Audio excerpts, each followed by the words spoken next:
Hi guys.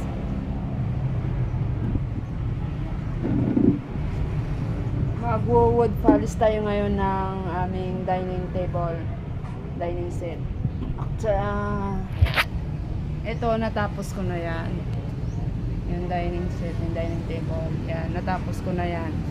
Papakita ko lang sa inyo kung paano ko pinapolish yung dining chair.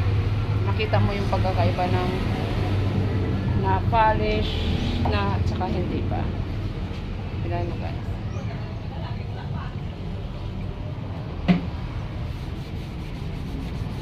Basahan lang yung ginagamit ko kapag nag-wood polish ako.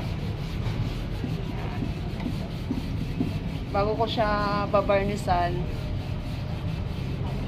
pinapolish ko muna para lumabas yung grano ng mga kahoy, yung natural na color ng wood.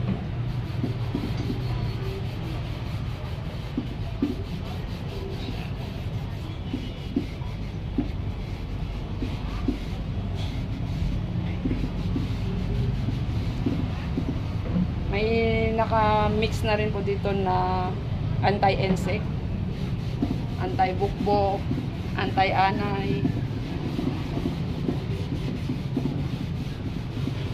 Yan. Kita mo yung difference ng wood na polish na siya. Pagkatapos po nito, ang gagawin ko, patuyuin ko lang to. Siguro kinabukasan ko na siya gagalawin. Pero kung sa mga madali, 30 minutes pwede na.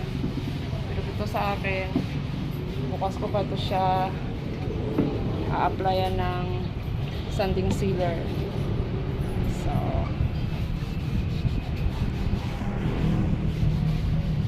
yan pong ginagawa ko. So, kita mo guys yung yung grano ng kahoy, lumalabas siya.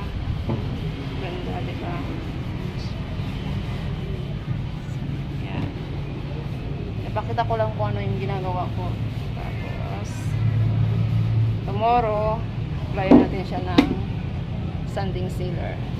Si-sealer ko ito tomorrow. So, ngayon, ang gagawin ko, isang set ito, mahogany po ang wood na ito, mahogany. Tomorrow, makita mo yung finish nito na may application na ng sanding sealer.